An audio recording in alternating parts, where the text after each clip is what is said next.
The new speeds will be available in schools at the start of the new term in January 2019. Finally, drivers of passenger buses and commuters will soon be operating out of a new bus terminal. This as the East Line bus terminal located on Wellington Road in St. Kitts is set to officially open on Tuesday, December 11th. With a greater number of the buses plying the eastern side of the island only going as far as Molineux, buses will have a separate queue at the terminal, and the buses going as far as Parsons Ground will occupy the second queue. Reportedly, the terminal will be able to accommodate over 20 buses, a private vehicle drop-off area, as well as ancillary areas for shops and restaurants. Back in 2017, the government allocated EC $6 million to fund the construction of the facility. That's the national news segment. You can visit our website at www.vonradio.com or check us out on our Facebook at Von Radio and our Von Radio YouTube channel. News from across the region is next.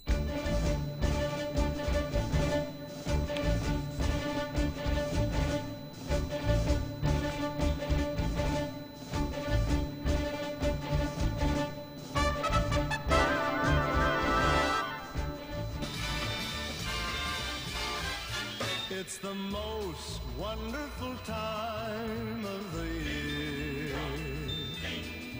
It really is. Come and let the Bank of Nevis Limited improve your quality of life this Christmas. Take an unsecured loan of up to $20,000. Ho, ho, ho, ho. That's not all. Take advantage of our flexible loan term options. It's Christmas and it's time to be merry. Contact us today at 1-869-469-5564 or Facebook, Instagram, or visit our bank today. It's the Bank of Nevis Limited, wishing you Merry Christmas!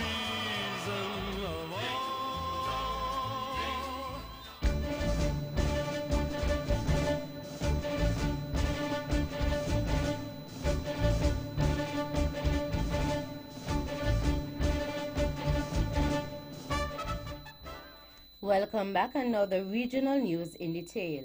Out of Jamaica. Jamaica's war on sugar will not only target the sale of sugary drinks in all early childhood, primary level and secondary level institutions in the country, but by vendors outside schools and companies involved in providing beverages for those schools. This was disclosed yesterday when he told Parliament that Cabinet had approved the interim guidelines for beverages in schools, which will not only help to improve the dietary intake of children, but also set the stage to reduce the burden of non-communicable diseases, NCDs, which account for 78% of Jamaicans who die each year. According to the Jamaica Health and Lifestyle Survey, 1 in 3 Jamaicans 15 years and older has hypertension, 1 in 8 has diabetes, and 1 in 2 is overweight.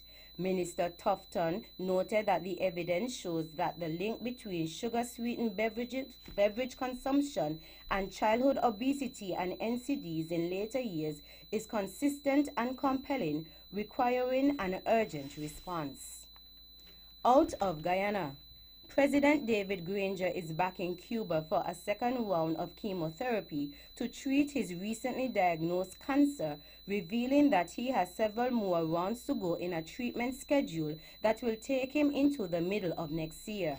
The Guyanese leader was diagnosed with non-Hodgkin lymphoma in the Spanish-speaking nation when he traveled there for a medical investigation on October 30th. His return to CIMEQ in Havana is one of several trips he will have to make in the months to come, he said Tuesday morning on his departure from the Cheddi Jagan International Airport. The president, who is accompanied by his wife, First Lady Sandra Granger, said CIMEQ has drafted a schedule of treatment which will run until May 2019. The head of state added that after this round of treatment, he would return to Cuba later this month for the third cycle of chemotherapy.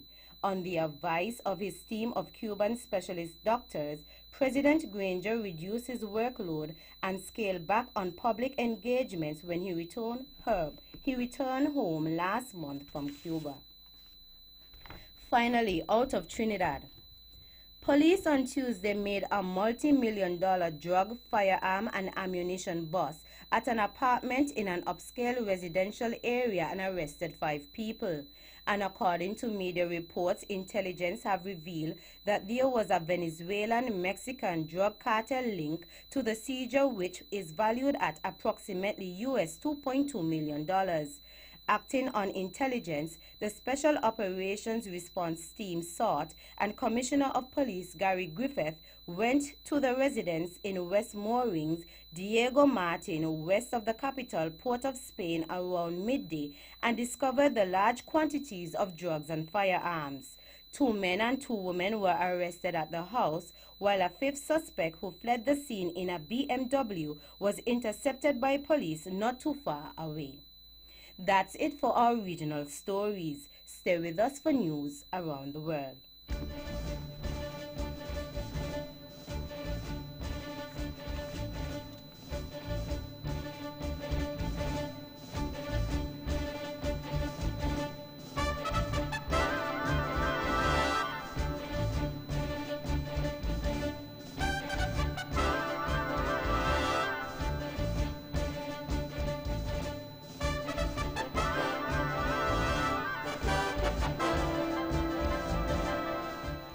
Welcome back, and now the international news in detail.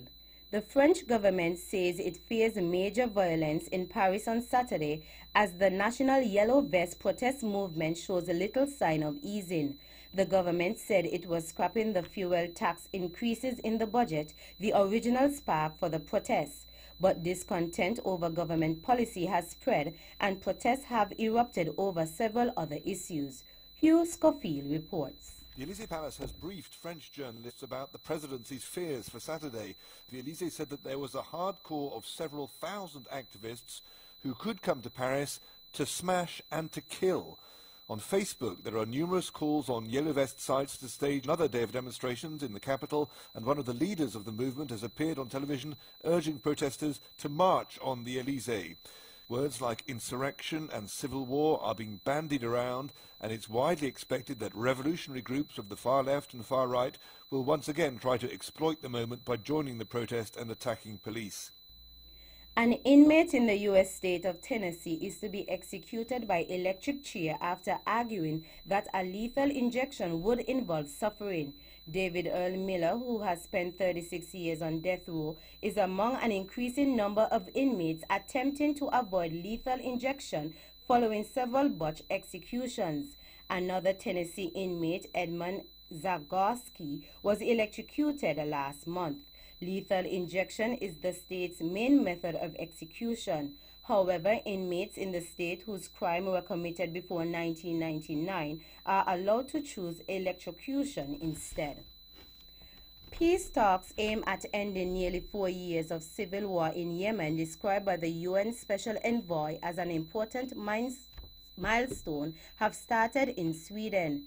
Martin Griffith announced the signing of a prisoner swap deal that would see thousands of families reunited. His team is working alongside delegations from the Yemeni government and the Houthi rebels to enable informal talks due to last a week. The demands are about consolidating their position. They're talking at a moment when the war hasn't stopped.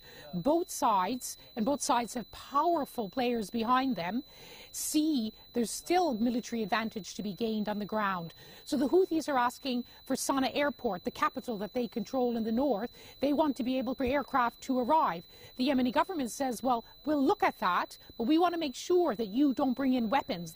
And then the Yemeni government says to the Houthis, well, we want you to give up the control of the port where you get so much of your money. And the Houthis say, yes, we'll look at possibly a role for the UN. Finally, a big search and rescue operation is continuing in Japan for 5 missing U.S. Marines after 2 aircraft with 7 crew collided and crashed into the sea. 1 Marine was rescued and was in fair condition, while another one has been declared deceased, Marines officials said in a statement.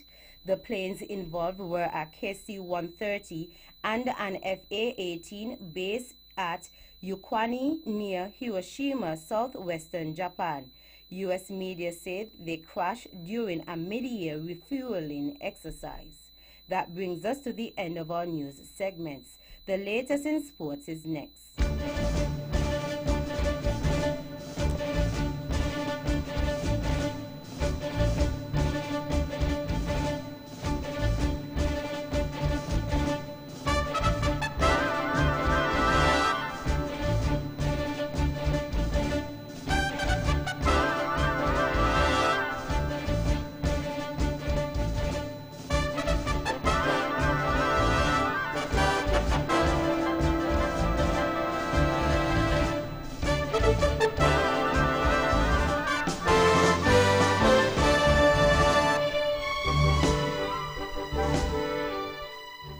Come back and know the sports in detail. In cricket, Ireland are to host the West Indies and Bangladesh in a one-day international tri-series in May. The games at Malahide and Clontarf will bring the number of men's international fixtures being staged in Ireland next year to 16. The Irish will also face England, Afghanistan and Zimbabwe in ODI games. The highlight of their 2019 calendar is the four-day test match against England at Lord's on the 24th to the 27th July, which will be Ireland's second at the top level. Ireland played their first ever test match in May 2018, losing by 5 wickets to Pakistan at Malahide.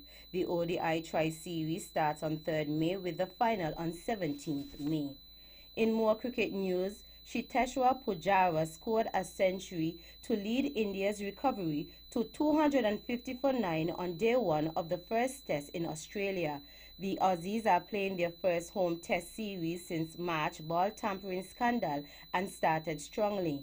India skipper Virat Kohli was caught by a diving Usman Khawaja at Gully for 3 as the tourists slumped to 41 for 4. However, Pujara batted for 6 hours to score 123 before being run out by Pat Cummins' direct hit to end the day's play at Adelaide.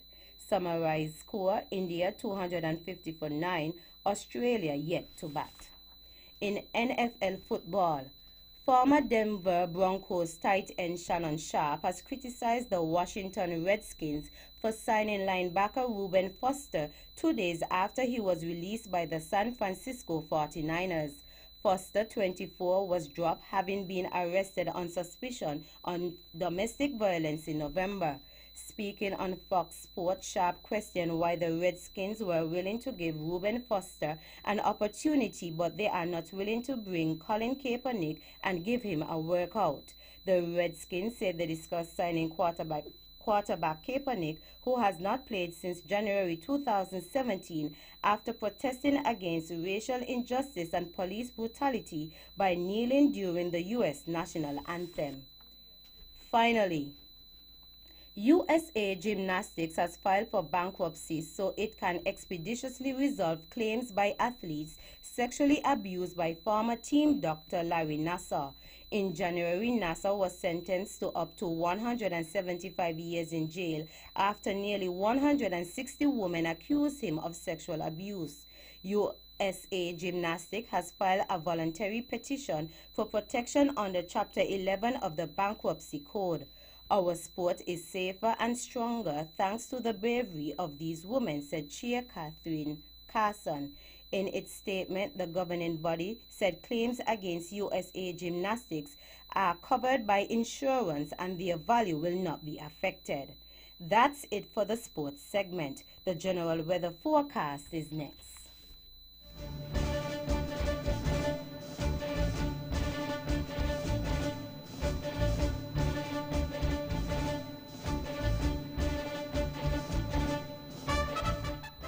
Welcome back. And now the local weather forecast for St. Kitts and Nevis. Weather tonight, fair to partly cloudy with a 30% or low chance of showers. Weather tomorrow, partly cloudy with a 30% or low chance of showers. Winds easterly at 15 to 22 kilometers per hour or 8 to 12 knots. Seas 1.5 to 1.8 meters or 5 to 6 feet. Small craft operators should exercise caution. Sunrise tomorrow is at 6:27 a.m. And that's how we wrap up the major news package for today, Thursday, 6 December 2018. Before we go, let's take a look at the headlines once again. Nationally, third consecutive double salary for public sector workers under Unity administration. And Nevis Island administration signs agreement with Northern Point Development Limited for construction of a Windham Grand Resort. Regionally, Jamaica's war on sugary drinks in schools will stretch beyond school walls. Internationally, French government fears major violence in coming days. And in sports, Ireland to play West Indies and Bangladesh in ODI series. On behalf of the rest of the news team, I am Tammy Reed, wishing you a pleasant evening.